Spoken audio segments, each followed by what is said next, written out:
Good morning, everyone. My name is Ashrita Johnson. I currently teach kindergarten at DAIS. I've been an early years educator for over a decade, and I have 2 young children of my own. So reading holds a very special place in my heart. Growing up, we didn't read a lot. When we were kids, going to the library was everyone, shh, be quiet. And it's really nice to see how libraries have transformed over the years, making it a place where children can exchange ideas, share knowledge with each other, engage with the books. And so that was something I wanted to instill in both my students and my own children. So I started reading to my daughter when I was pregnant for her, and we would read books that our family loved. My husband reads 100 books a year. That's his goal every year, and I wanted that for my children as well.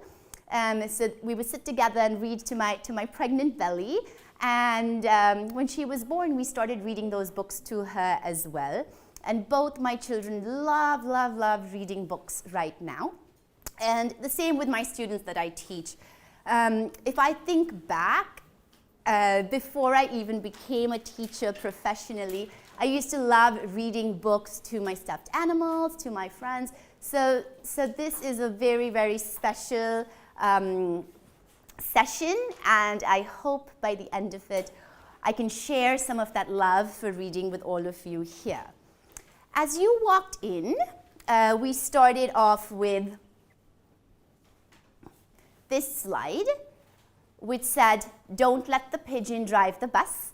I saw some of you smiling as you walked in, saying, "Oh, I love that book." Mo Williams is a great author, one of my favorites. He writes some really, really nice children's books. And I put down create a cover page. Some of you came in, you looked at the instructions, you found paper, and you started creating. Some of you waited, and that waiting was how we were taught in school. Wait until the teacher tells you what to do. And we want to try to change that. We have a lot of unlearning to do ourselves. We want children to come in and look what's on the table and touch and explore and feel. But it's hard. It's hard because that's not what we did in school. So a lot of you started creating a cover page that also works as a great grounding, because not everyone is sitting ready waiting for me and then I walk in and start. I was already here, ready to welcome you, and then you walk in, similar to our classrooms. The children walk in maybe at different times. We have a 15-minute buffer. It's nice to have something for them to do. It helps with management. It helps with giving them stuff to do, and it helps us avoid any sort of misbehavior because they have something to do. So it's already set up and ready to go. Now, those of you who drew your cover page, raise your hand if it looks similar to the actual cover page. If you're saying no, good job. We don't want it to look similar. Good. Okay, can you raise your hands if your cover page had a pigeon?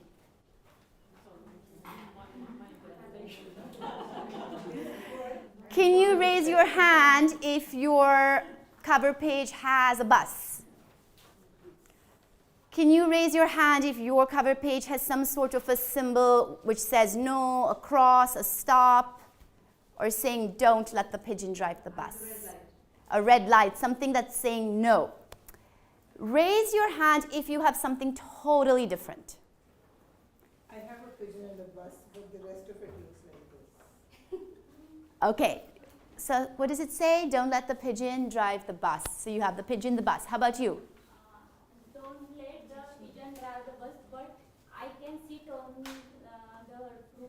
But you can sit on the roof of the bus, yes. I have flying an aeroplane and the light control of the bus. Lovely. And I just want to bring your attention to what she did over there. And it's almost like you've attended one of my sessions before, because I shared how when I did this with my students, they drew the pigeon flying an airplane. They drew the pigeon flying the airplane because it was don't let the pigeon drive the bus, so let him fly the airplane or drive a car or drive something else. So when we think about our children, they don't have much unlearning to do. For us, we have, okay, this is the instructions, this is what we need to do, but when it comes to our children, their creativity is, it knows no bounds, right? There's so much stuff for them to show and know and do, and the more we tell them what to do, we're curbing that creativity, right?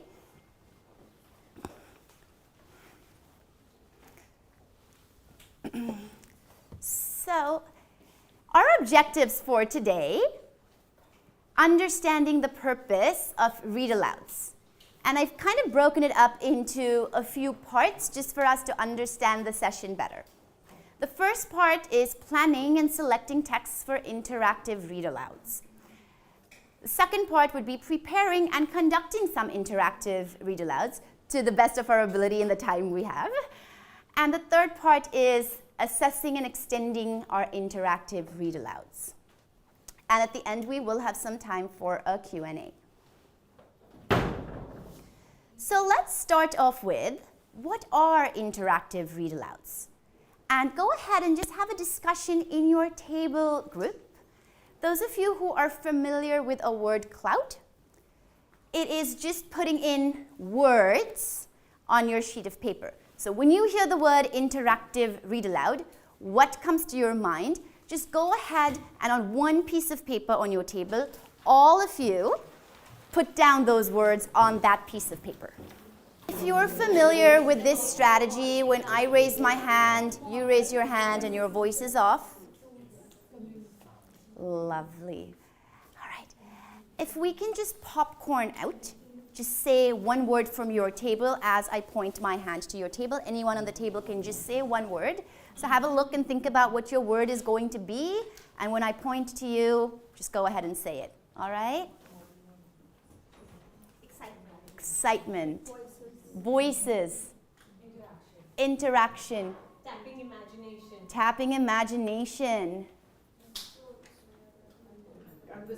Conversations. Literacy skills. Literacy skills. Loud. Vocabulary. Morals. Lovely. Sharing. Connecting. Lovely. All right. So I'm going to go ahead and share a video example of a read aloud. And then you can go ahead and see if some of those words that you just shared comes to life through this book.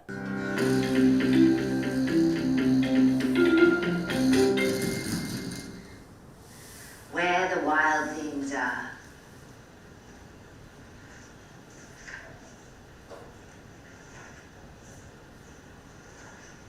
Where the wild things are. One night Max said, "I'll eat you up." So he was sent to bed. That very night a forest grew, and grew, and grew, and grew. And Max stepped into a boat. Max. And sailed in and out of weeks, and through a year, to where the wild things are. They roared their terrible roars, roar, and gnashed their terrible teeth, and rolled their terrible eyes, wee, and showed their terrible claws, beep, beep, till Max said, "Be still." And they called him king of all wild things. "And now," cried Max, "let the wild rumpus start." Hop, hop, hop, hop, hop, hop, hop. Wee, ooh, wee. Hop, 2, 3, 4, hop, 2, 3, 4. Then Max was lonely and wanted to be where someone loved him best of all. So he said, "Goodbye to where the wild things are." But the wild things cried, "Oh, please don't go. We'll eat you up. We love you so." But Max said no. He stepped into his boat, sailed in and out of the year, and through weeks into the night of his very own room, where he found his supper waiting for him, and it was still hot. They roared their terrible roars, roar, and gnashed their terrible teeth, and rolled their terrible eyes, wee, and showed their terrible claws, beep, beep, and showed their terrible claws, beep, beep. Where the wild things are. So, what did you notice? I just hope the next one doesn't play. Just pause that. So looking at that video and looking at that storytelling, how has your thinking changed about what interactive read alouds might be?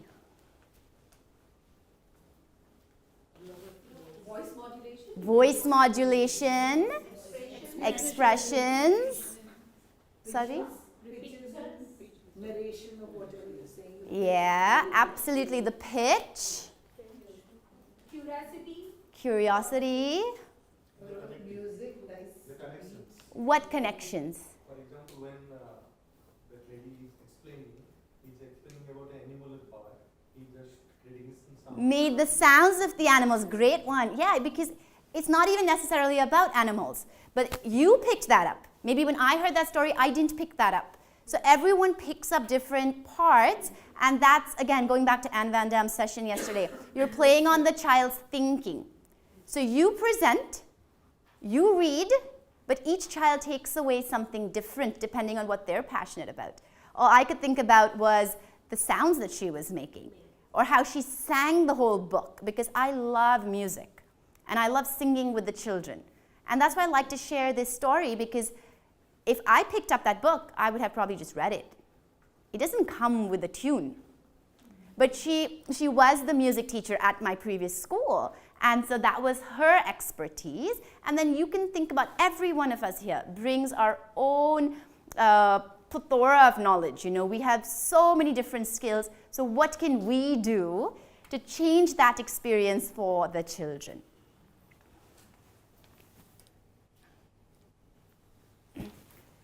So interactive read-alouds, they emphasize the importance of active engagement, critical thinking, and social interaction during the reading process. They provide a meaningful context for children to develop their language skills, build their knowledge, and foster a love for literature. It's a lot of pressure on us to have to do all of these things. It's not so easy, right? It puts so much importance on our role as educators, on our role of creating that love for literature. It's a big deal. And what happens is, in early years, if that's not created, it's so much harder to do it as they get older. In early years, if we start focusing on reading the words, the cat sat on a mat, that's not a love for literature. We're focusing on phonics, we're focusing on reading the words. When the children are only reading books where they know how to read the words, and they're missing out on that love for literature. I'm not saying phonics is bad, I'm not saying reading the words is unimportant, but just thinking about the time we're living in right now. Technology is changing so fast that we can't keep up with it anymore. We have to run with it.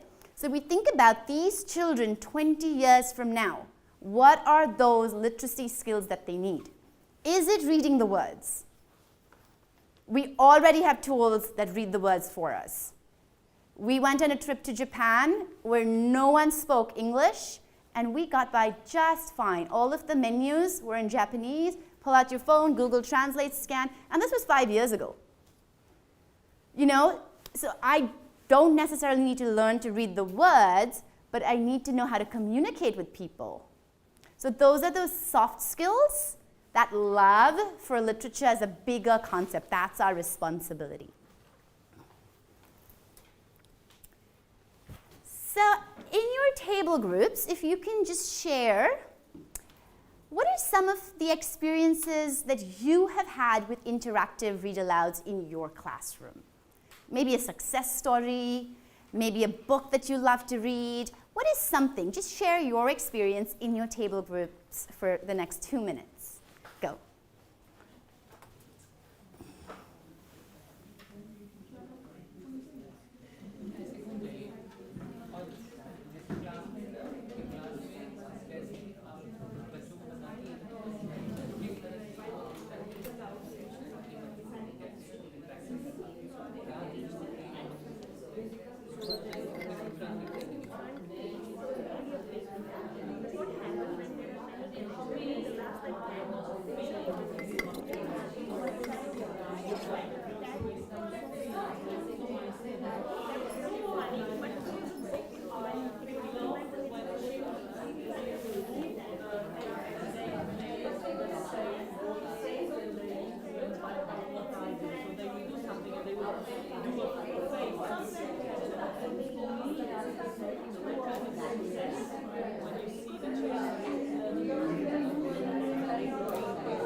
Sorry?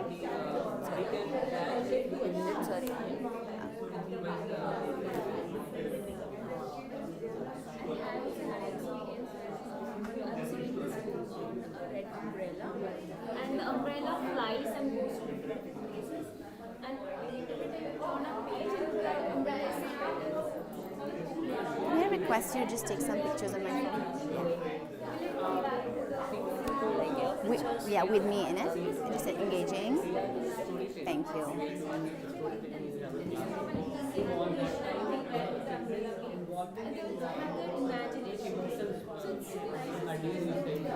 Emotions like if we read about a monkey story, so he just try to like monkey. Try to do like.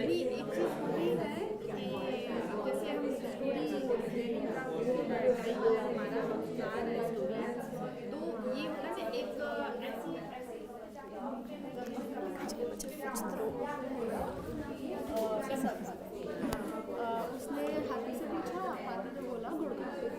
So it goes this way. So this child, he wrote, memorized the story, and then I used to put my finger whenever I used to read that line, right? So eventually, he did not know what's written in it, but he was able to see the picture, and then he would move his finger this way. Right. Yeah. So that's those pre-reading skills, right? Yeah, very important.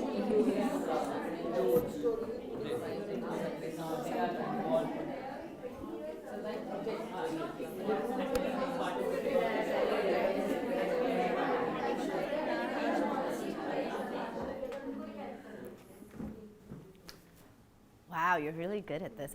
If only our children also did this, right?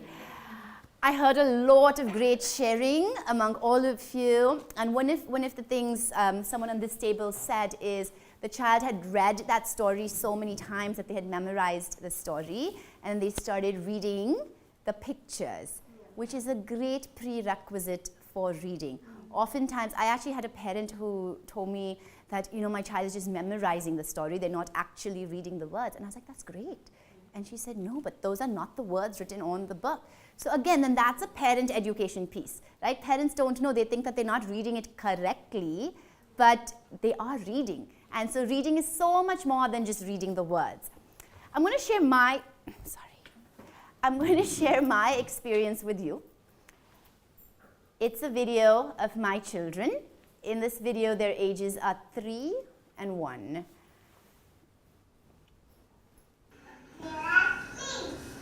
Orange bird, what do you see?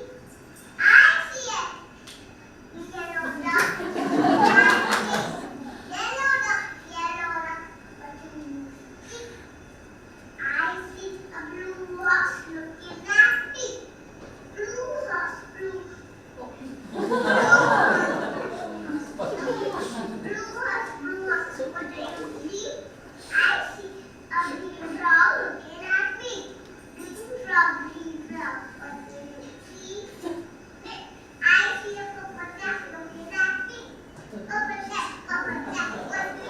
I see a white dog looking at me.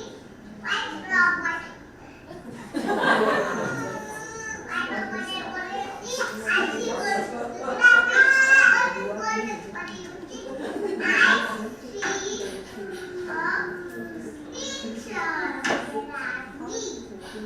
Teacher, what do you see?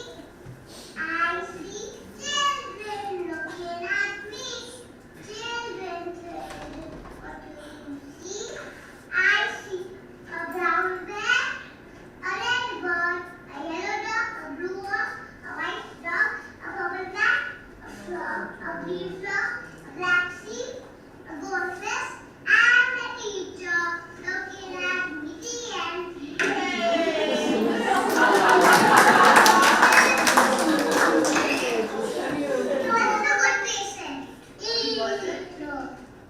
He wasn't a good patient.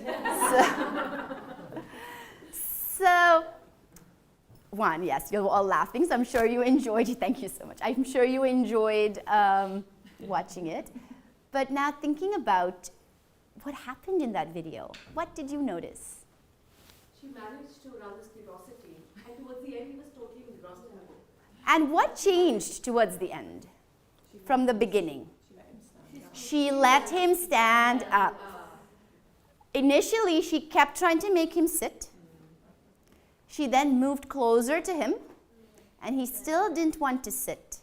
But she let him stand up. She put the book on the table, she put the book down flat. He left, but he came back, and he finished the story, and he listened. And yes, she said he wasn't a good patient. She meant student. But she was upset that he wasn't listening. But she kept going. At one point, she was reading so fast. She's like, I don't know, he doesn't have the stamina. Let me read faster. But like you said, she let him stand up. How often in our classrooms we feel our children are not listening? Maybe that carpet was poking him. You know, maybe he had cramps in his legs. There could be so many reasons he just didn't want to sit. He just learned how to walk. Maybe he wanted to stand. There are so many things that are going on in children's minds that we don't know, and we look at it as bad behavior. They're missing out on information. They're missing out because we're telling them to sit down. Sit crisscross. You tell me to sit crisscross and listen to a story. I cannot. It's hard. You know, challenge yourself. Every time you ask your children to sit down crisscross for a mini lesson or a story, you sit crisscross that whole time. It's hard. And there are some children who will, but how much are they paying attention? So it is what we can see from the outside and how much they're really absorbing. And sometimes that child who's moving, they just need to move to be able to listen. And that's exactly what happened here in this story. And going back to what you said, she can't read. She was probably less than 3, I think, in that video. But she's read that book so many times. She was looking at the pictures. It was repetitive, like you were saying, so she knew what to expect. And she was reading. She's not only a storyteller, she's a reader. She's a teacher. She was very patient and understanding. She had all of those traits that a reader has, and that only comes because someone has read to her a lot. Even when she got up, she was able to open the book at the right page. Absolutely, right.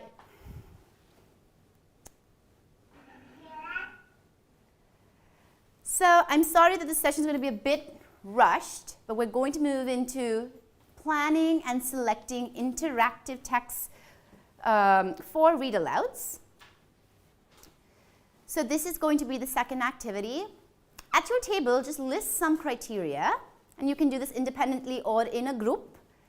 What are some criteria and strategies that you use to choose a read-aloud? If you want to read a book to your class, what do you think about when it comes to choosing this book? What do you keep in mind while choosing?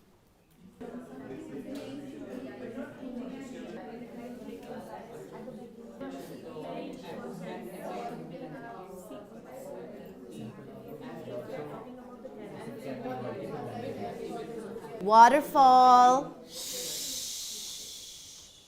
that again. Waterfall. So other than raising your hand, another strategy I like to use is just say the word waterfall, and then even if a few kids start saying shh, it brings a calm. And then you do it a couple times, and then everyone shushes themselves and brings you back together. So when we're thinking about choosing texts, some of the criteria, I'm going to read it out because I know it's very small. Age appropriate. The book should be suitable depending on the child's age range and development. Age, as we all know, is just a number. Everyone might be at a different stage. I have 4-year-olds in my classroom right now. Some of them are all reading the words, and some are still learning how to hold the book the right way and flip the pages correctly. So age is important because of the content, but the development stage is equally important. Engaging and interesting. The book should be engaging, interesting, and capture the attention of the preschoolers. It should be easy to read aloud and have colorful, captivating illustrations. I heard some of you on this table talk about that. Interactive. The book should encourage interaction, participation, and discussion. It should have opportunities for children to ask questions, make predictions, and provide their own ideas. Diverse and inclusive. In 2024, this is something we're all talking about a lot, diversity and inclusion. We may be at a school where everyone belongs to the same race. They might all be the same ethnicity, but they are diverse in so many other ways. It is for each of us to identify those diversities and choose books that promote diversity and inclusivity, representing children of different races, genders, and cultures. Very often the books we choose have all children look in a particular way. I remember when I was trying to buy dolls for my children, I could only find white skin, blue eyes, blonde hair dolls. But we live in India. None of us look like that. Why do the dolls look like that? How can we bring that so that our children don't always feel like, oh, I need to put some Fair and Lovely to look like the pictures in the book? We are teaching them that. They're not born like that. We're teaching them one is good over the other. And when they look at books, when they look at videos, when they look at TV shows, they aspire to be like what they see. So having those diverse books are very important. Inclusivity, having children in the books with glasses, in a wheelchair. Avoiding any sort of stereotypes, books about families. All the family books that we see have the same houses. I don't live in a house that looks like that. All the families have the same family setup. Mother, father, one son, one daughter. Perfect family. Perfect for who? Right? We're living in a time where we really, really need to be mindful that when we're choosing books to read aloud, we have fantastic books by Indian authors. Think about the context we're in. Again, when I was trying to buy play food for my children's kitchen, we only have like burgers and fries and pasta, and where's the dosas and idlis and samosas? Have any of you seen play food in India? Which has Indian food. So then I went to a local steel shop and bought the dabbas, bought the little idli stands in small sizes, because they're not playing with stuff that's applicable to their lives. Then you're always aspiring to be someone you're not. So think about what we're putting in their minds, right? Educational. There is a place for books to teach. The book can offer educational value, helping children learn about language, social skills, emotional development, and other relevant topics. Of course, you can have academics. You can have math concepts. You can have learning about the world around them. You can have science. Positive and uplifting. The book should have a positive and uplifting message that promotes self-esteem, confidence, and a sense of belonging. Repetitive. The book should have some repetitive phrases or elements that can help children learn and remember new words and concepts. And the length and structure. The book should be appropriate in length and the structure for their attention span. It should be easy to follow and have a clear beginning, middle, and end. So when we choose books, we call them a mentor text, okay? I'm going to skip this discussion in the interest of time. I'm just going to tell it to you. Not what I would do in my class, front load. But a mentor text is something that the teacher picks, we read out to the class, and we can use it to teach different skills and strategies, okay? What are some of those skills and strategies that we could identify and think that, okay, maybe a good book can help teach this concept? If some of you came to my math learning station yesterday, I first read a book to set the tone, set the context of my learning station. Some examples of mentor texts: big books. Having those big books are great. Wordless books where the children can contribute to the story and make up their own story. Help them believe that they are readers even though they cannot read the words. And then those of your children that are writing, you can have printed copies of that book and have them write their own story. And if they're not writing, you can scribe it. Help them believe that they are storytellers. Lots of text features, going back to Mo Willems. When he draws the pigeon flapping its wings, he has those movement lines. And so then when your child starts drawing, they draw those little movement lines. You might have some books with graphic organizers. You might have books with flips that you can open and close. You might have books with the letters are written big or small when the characters shouting or talking softly. All of that then helps the child start using that in their own writing when they are older, but it also helps them understand better what the author is trying to say. Different writing styles. Just like all of us, every author has a different writing style.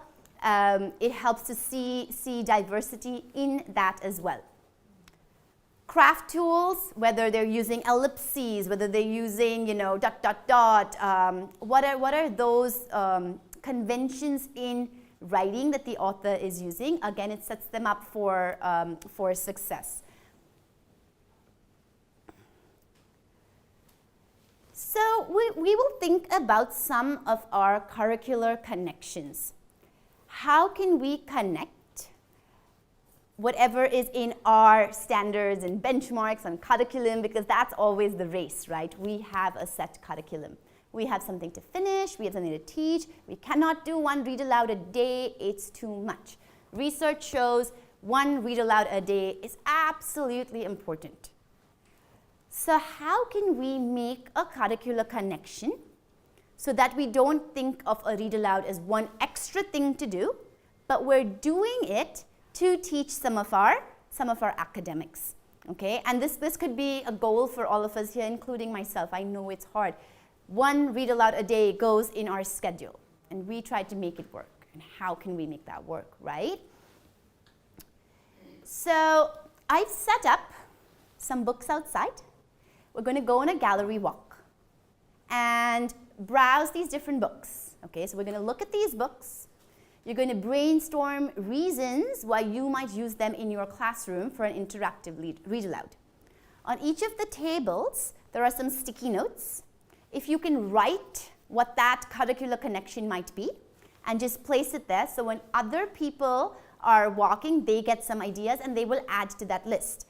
So you're all adults, I'm sure you understood the instructions, but if this is the book, you go put your sticky note on it and write what connection it might have, and then just leave it there for someone else to come and add to that. And then you can walk through all the books, and we're just making a resource list. And maybe at the end we can all go and just take pictures so we have our bank. Can you give an example of curricular? Teaching shapes, teaching measurement, teaching social skills, theme-based if we're teaching about space, language. So whatever, and once you see the books, I think you will be able to do it. Okay, so let's go.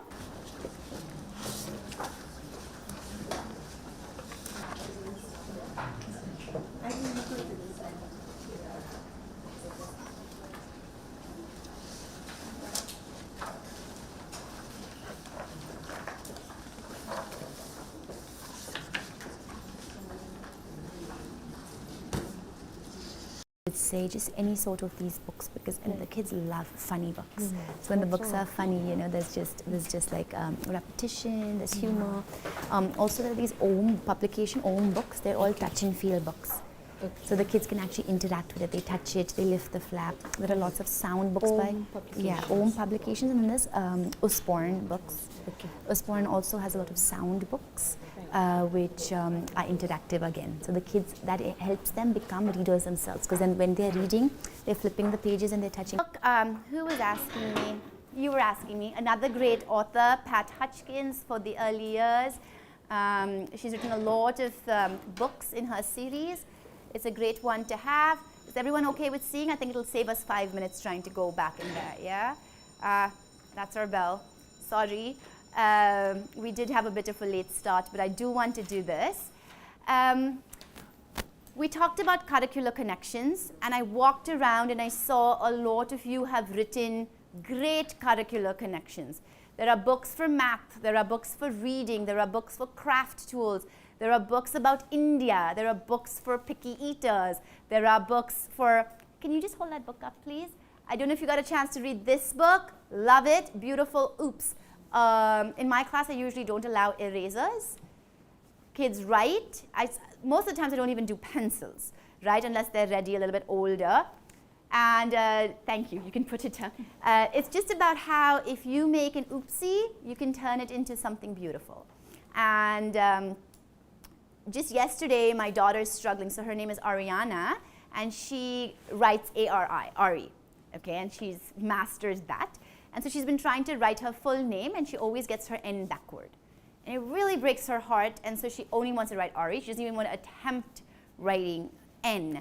So yesterday when she wrote, I said, Ariana, you know, now I think you're ready to write the N, and she wrote it was backward, and she was so upset, and she was ready to tear her paper. I'm not sure where she gets that perfect. Not me, not maybe her dad. But I showed her how you can then take that N and just draw a circle over it, color it in, and make it into a flower.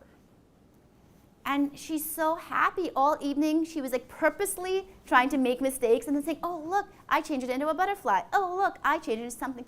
So kids don't feel like any sort of mistakes are permanent, not only in writing, in life. That's a great life skill. So this was an engagement that we did where the kids had to just purposely spill paint on paper and then make it into something beautiful. And then if you have a chance later, you can look at the pictures of what they were doing. And they've written what their oops turned into. So someone said it turned into a butterfly, a robot, a reindeer. They change it into different things. It's much harder for adults to do that, because I did this book in another reading session with a group of adults, and I had like torn paper, and they just said, what are we supposed to do? Can we have tape to stick it up?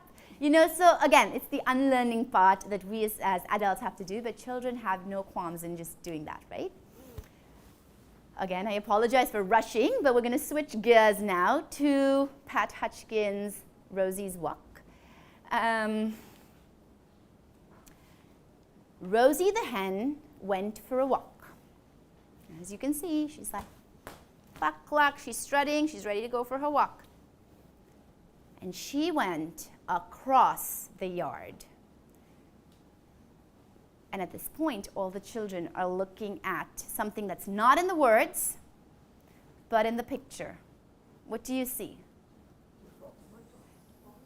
The fox. And why? Why is that The fox is going to catch the hen, right? Again, prior knowledge. Some people might know that, some children might not know that. You're getting prior knowledge out of why is that. Someone might say, oh, maybe he wants to play a game of tag. And, you know, so depending on the age of the excuse me. Depending on the age of the children, you can get that prior knowledge. So I always like to, actually even before getting here, stop and ask, what do you think this book might be about? May have them make predictions. And then as they start reading, now what do you think this book is going to be about, right? Now we know the fox is trying to catch the hen. How do you think the story is going to end? What do you think might happen at the end? Friends. You think they'll become friends? Any different predictions of what might happen? Not Sorry? The hen escapes. Fox, here below, that is some instrument is having. Yeah. It's going to come up and, like you said, the hen's pretty clever, or maybe it's unintentional. Yeah, absolutely, right? So making those predictions. Some adults just said, I don't know. Children won't say, I don't know, because they have so many things to share. And if they are saying, I don't know, it's because they're used to only reading the story one way. And I would use a strategy with the children saying, take your I don't know, just put it behind your back. Because we did have kids who used to say, and this was first grade, so they were a bit older, there was a lot of unlearning that they had to do.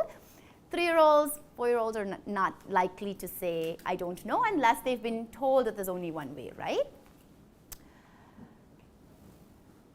Yeah, you were right. That's what happened. Around the pond, uh-oh. What happened? Splash! Over the haystack. Uh-oh. Poof! La la la la la, Rosie's off. Again, no words. You can add your own words to it. Get the kids to participate. Past the mill.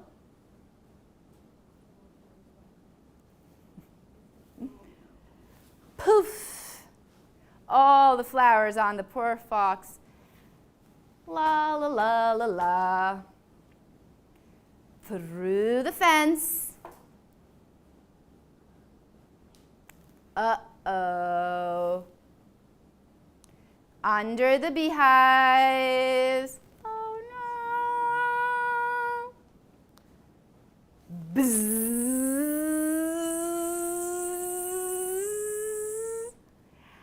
And got back in time for dinner. The end. So, lots of curricular connections in this book. Who would like to share? What are some ways you can bring in academics? Life on the farm, farm animals. Sorry? Positional language, across, around, through. Sounds, yeah. Colors. Names of different animals and things on the farm. Hay, wagon, mill. New vocabulary. So many curricular connections here. So, sight words. So if I was teaching positional words or my unit was farm, around the farm, I would probably choose this book as my read aloud. Okay? But part of interactive read alouds is making predictions, asking questions, having them to share their prior knowledge. But that's all sitting down. How might we now extend it? As you see in this book, we read beautiful, we extended it through art. In the 30 seconds we have left, I'm going to try and show you how you might extend this book. So I'm going to invite all of you to stand up. And you're going to pretend to be Rosie. Okay? And this is Rosie's walk over here. And we're going to invite a brave risk taker who's willing to go first. Go for it. And maybe everyone else can come around here so we can cheer. What's your name, sorry? Jasmine. Let's cheer for Jasmine as she goes on a walk like Rosie. Please come this way. Let's stand over this. Maybe we can put these, can we see? Yeah, we'll stand over there. Keep moving. All right, and you can see we have the words. Someone said sight words. We've labeled all the things that she needs to do, how she needs to go. And are you ready, Jasmine? Let's go. So I'm gonna walk, right? Okay. And maybe you can say what you're doing. So if you read the card, it tells you to go. Yeah, so I'm going across the yard, okay? And I can see a pond around the house. I would like to have a splash. Walk. Yay!